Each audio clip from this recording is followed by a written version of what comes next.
Perfect ఫిట్తో పాటు stylish look ఉండేలాగా స్లైడ్ ప్లేటెడ్ ఫ్రాక్ని ఈజీగా కట్ చేసి స్టిచ్ అయితే చేసుకుందాం. చూసేయండి. Welcome back to our channel Vallabha designs. Hi friends, అందరూ ఎలా ఉన్నారు? బాగున్నారా? నేనైతే చాలా బాగున్నాను. మీరందరూ కూడా బాగుండాలని కోరుకుంటున్నాను. నా దగ్గర ఎప్పటి నుంచో ఈ ఆర్గంజా క్లాత్ అనేది ఉందండి. దీనికి తోడు పింక్ కలర్ క్లాత్ కూడా ఉంది. ఈ రెండింటిని మిక్స్ చేసేసి ఈరోజు ఫ్రాక్ని అయితే డిజైన్ చేసుకుంటున్నాను మా పాప కోసం. శారీ ఫోల్డింగ్ అయితే వేసానండి ఈ క్లాత్ని. ఇది వచ్చేసరికి 1.5 మీటర్ ఉంది. అంటే శారీని మనం ఆ చివరి నుంచి చివరికి ఫోల్డింగ్ వేస్తాం కదా, అలా వేసుకున్నాక మరొకసారి నిలువుగా దాన్ని హాఫ్కి మళ్ళీ ఫోల్డ్ చేసుకుంటే ఈ విధంగా 4 లేయర్స్ లాగా ఉంటుందండి. క్లోజ్డ్గా ఉన్నది నా వైపుకి పెట్టుకుని, ఓపెన్ది నాకు ఆపోజిట్లో పెట్టుకుని, ఇప్పుడు పైనుంచి కింద వరకు హైట్ ఎంత కావాలి అనేది మెజర్ చేసుకుంటే నాకు 35 ఇంచెస్ కావాలి. దానికి ఒక 1 ఇంచ్ అనేది ఖర్చు కోసం కలుపుకొని 36 ఇంచ్కి నేను ఒక స్ట్రైట్ లైన్ అనేది డ్రా చేసుకున్నాను. ఇది షోల్డర్ దగ్గర మోకాళ్ళ వరకు వచ్చే ఫ్రాక్ అండి. తర్వాత వచ్చేసరికి షోల్డర్ పార్ట్ అనేది డ్రా చేసుకుంటున్నాను. షోల్డర్ వచ్చేసరికి 14 ఇంచెస్ కావాలి. 14లో హాఫ్ 7 ఇంచెస్కి ఒక మార్కింగ్ అనేది వేసుకుని అక్కడ నుంచి కిందకి కూడా ఆర్మ్ హోల్ కోసం అంటే చంక భాగం కోసం 7 ఇంచెస్కి మరొక లైన్ అనేది డ్రా చేసుకున్నాక నెక్ వెడల్పు వచ్చేసరికి 3 ఇంచెస్ తీసుకున్నాను. అలానే నెక్ లోతు వచ్చేసరికి అంటే డీప్ వచ్చేసరికి 3.5కి వేసుకుని ఒక బాక్స్ లాగా డ్రా చేసుకుని ఫ్రీ హ్యాండ్ తోటి నేను ఈ విధంగా రౌండ్ నెక్నే పెడుతున్నానండి. ఎటువంటి మోడల్స్ పెట్టట్లేదు, ఎందుకంటే ఇది ఆర్గంజా క్లాత్ కదండి. అది చెప్పిన మాట మనం వినటమే తప్ప మనం చెప్పిన మాట ఈ క్లాత్ అయితే వినదు కదా, అందుకని. అలానే బ్యాక్ నెక్కి వచ్చేసరికి సేమ్ ఇదే నెక్ 3.5 డౌన్ తీసుకున్నాను కదా లోత్ అనేది, అలానే 2.5కి నెక్ డీప్ అనేది బ్యాక్ నెక్కి తీసుకున్నానండి. అలానే ఇప్పుడు చెస్ట్ భాగాన్ని అయితే మెజర్ చేస్తున్నాను. ఆల్రెడీ 7 ఇంచెస్ పైనుంచి కింద దాకా మార్కింగ్ అనేది వేసుకున్నాను కదా, అక్కడికి చెస్ట్ భాగాన్ని అయితే మెజర్ చేసుకుంటున్నాను. ఇది 4 ఫోల్డింగ్స్లో ఉంది కాబట్టి చెస్ట్ ఎంత అనేది చూసుకుని వచ్చిన దానిలో 4th వంతు తీసుకోవాలి. అంటే ఇప్పుడు 40 వచ్చిందనుకోండి చెస్ట్ది చుట్టుకొలత, దాన్ని డివైడెడ్ బై 4తో చేసుకుంటే మనకి 10 ఇంచెస్ వస్తుంది. అలానే నేను 8 ఇంచెస్కి మార్కింగ్ అనేది వేసుకుని 1.5 ఖర్చు కోసం వేసుకున్నానండి. ఇందాక ఆర్మ్ హోల్ అనేది తీయటం మర్చిపోయాను. ఏం లేదండి, కార్నర్లో ఒక చిన్న లైన్ అనేది డ్రా చేసుకున్నాను, 1 ఇంచ్ లైన్ అనేది. దాన్ని ఫ్రీ హ్యాండ్ తోటి ఈ విధంగా కర్వ్ అనేది ఇస్తున్నాను. పైనుంచి కింద వరకు స్ట్రైట్గా చేయకుండా కొంచెం కర్వ్ ఇచ్చుకుంటూ చేసుకోవాలి. అలానే షోల్డర్ దగ్గర పైన ఏదైతే ఉందో దాన్ని ఒక 1/2 ఇంచ్ కిందకు పెట్టుకుంటే స్టిచ్చింగ్ అంతా అయిపోయిన తర్వాత చక్కగా పిల్లలు వేసుకున్నప్పుడు పైకి లెగవకోకుండా అతుక్కున్నట్లుగా ఉంటుందండి. ఇప్పుడు పైన నుంచి కిందకి షోల్డర్ దగ్గర నుంచి టేప్ని పెట్టుకుంటే 12 ఇంచెస్కి ఒక మార్కింగ్ అనేది వేసుకున్నాను. ఈ 12 ఇంచులకి ఏంటంటే నడుం భాగాన్ని అయితే నేను మెజర్ చేసుకుంటున్నాను.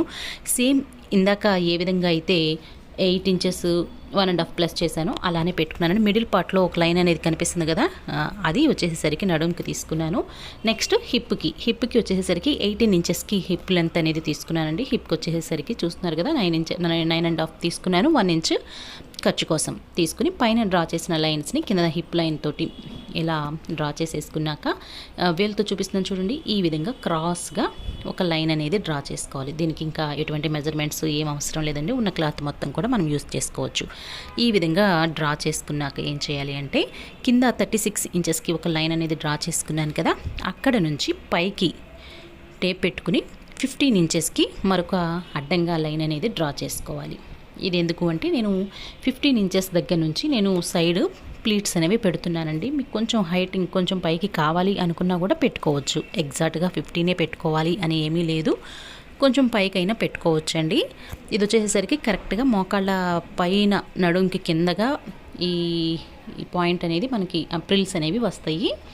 నేను 15 ఇంచెస్కి మార్కింగ్ అనేది వేసుకున్నాక క్లోజ్డ్ పార్ట్ దగ్గర నుంచి అడ్డంగా వీడియోలో చూపిస్తున్నాను చూడండి, టేప్ పెట్టుకుని ఇలా అడ్డంగా 4.5కి మరొక లైన్ అనేది పైనుంచి కింద దాకా ఒక లైన్ అనేది డ్రా చేస్తున్నాను.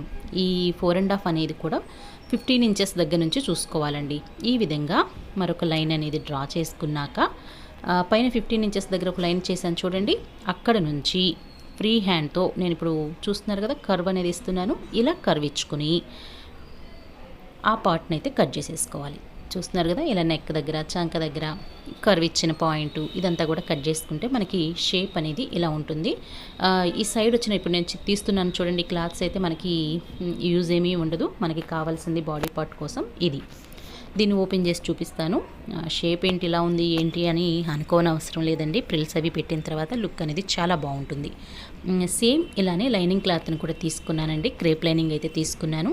4 ఫోల్డింగ్స్ వేసుకుని ఈ ఒరిజినల్ ఫ్యాబ్రిక్ని లైనింగ్ ఫ్యాబ్రిక్ మీద ప్లేస్ చేసేసుకుని కింద వరకు చూస్తున్నారు కదా, ఇలా సెట్ చేసుకుని లైనింగ్ క్లాత్ అనేది ఒరిజినల్ ఫ్యాబ్రిక్ మీద ఒక 1.5 ఇంచ్ 2 ఇంచ్కి పైకి పెట్టుకున్నాను.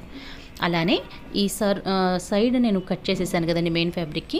లైనింగ్ క్లాత్కి అలా కట్ చేయకోకుండా స్ట్రైట్ క్రాస్గా కట్ చేసేసుకోండి. ఇప్పుడు బాడీ పార్ట్స్ లైనింగ్ క్లాత్ రెండు కూడా మెయిన్ ఫ్యాబ్రిక్ లైనింగ్ క్లాత్ని అటాచ్ చేస్తున్నానండి. మెయిన్ ఫ్యాబ్రిక్ని వచ్చేసరికి రైట్ సైడ్ పెట్టుకుని దాని మీద లైనింగ్ అనేది ప్లేస్ చేసుకుని కదలకుండా పిన్స్ అయితే పెట్టుకుని డబుల్ స్టిచ్ వేసుకుని చిన్న చిన్న కట్స్ ఇచ్చి లైనింగ్ని వెనక్కి వైపుకి తిప్పాలి. ఈ విధంగా తిప్పిన తర్వాత మెయిన్ ఫ్యాబ్రిక్ మీద ఎటువంటి కుట్టు పడుకోకుండా కేవలం లైనింగ్ క్లాత్ మీద మాత్రమే కుట్టు వచ్చేలాగా అయితే కుట్టుకోవాలండి. ఇలా కుట్టినందువలన మనం క్లాత్ని బ్యాక్ సైడ్కి టర్న్ చేసినప్పుడు ఈజీగా టర్న్ అవుతుంది. చూడడానికి కూడా చాలా బాగుంటుందండి లుక్ అనేది. చూస్తున్నారు కదా, ఈ విధంగా టర్న్ చేసి మీకు పర్వాలేదు అని అనుకుంటే ఇప్పుడు లైనింగ్ మెయిన్ ఫ్యాబ్రిక్ కలిపేసేసి కుట్ అనేది వేసుకోవచ్చు. ఇలా టర్న్ చేసుకున్నాక ఇప్పుడు main fabric lining fabric shoulder దగ్గర చంక దగ్గర పైనుంచి కింద వరకు కూడా మనం అటాచ్ అనేది చేసుకోవాలి. హిప్ పాయింట్ దగ్గర మనం క్రాస్ అనేది కట్ చేసేసాం కదండి, అక్కడ ఒక 3 ఇంచెస్కి విడివిడిగా లైనింగ్ విడిగా అలానే మెయిన్ ఫ్యాబ్రిక్ విడివిడిగా అటాచ్ చేసుకోవాలి. చూస్తున్నారు కదా, ఇలా బ్యాక్ ఫ్రంట్ రెండు కూడా ఇలానే అటాచ్ చేసేసుకుని షోల్డర్ కూడా జాయింట్ చేసేసుకున్నానండి. ఇప్పుడు వచ్చేసరికి ఈ హ్యాండ్స్కి నేను లైనింగ్ క్లాత్ ఏమీ వాడుకోకుండా ఫ్యాబ్రిక్ని డబల్ ఫోల్డింగ్ అయితే చేశాను. అంటే ఒక్కొక్క హ్యాండ్కి 2 క్లాత్లు వచ్చేలాగా చూస్తున్నారు కదా, ఈ విధంగా బెల్ హ్యాండ్స్ని అయితే పెట్టేసేసుకుని అటాచ్ చేసేసుకుంటే డ్రెస్ అనేది ఈ విధంగా ఉంటుందండి. ఇది 80% రెడీ అయిపోయిన డ్రెస్ అండి ఇది. ఇప్పుడు ఈ సైడ్ ఏవైతే ఉన్నాయో నేను వేలు చూపిస్తాను కదా, ఈ సైడ్ ఏవైతే ఉన్నాయో వీటికి మనం ప్లీట్స్ అనేవి పెట్టుకోవాలి.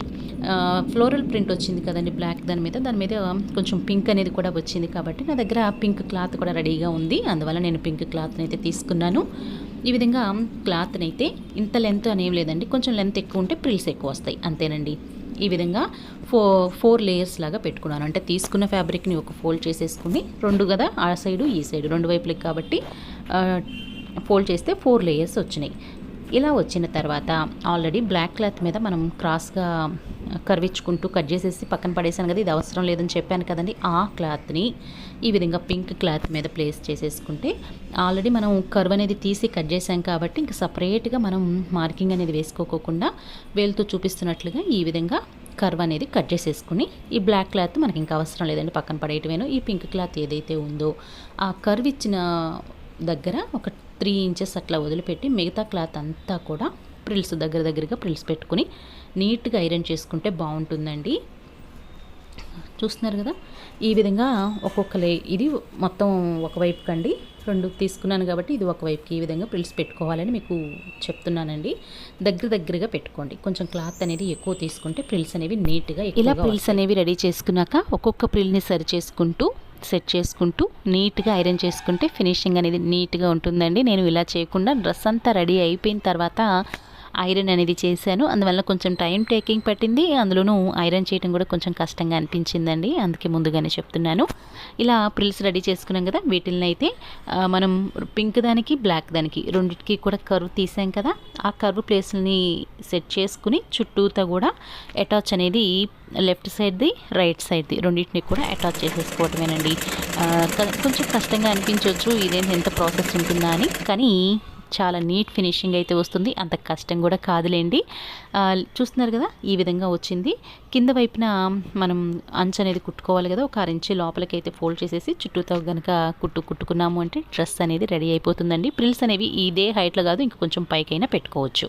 మరి ఫైనల్ అవుట్పుట్ అనేది ఈ విధంగా ఉందండి. మరి ఇది సైడ్ ప్లీటెడ్స్ ఉన్నటువంటి ఫ్రాక్ కానీ కలర్ కాంబినేషన్ ఇదంతా ఎలా అనిపించింది, బాగుందంటారా లేదంటారా కామెంట్ చేస్తారు కదా.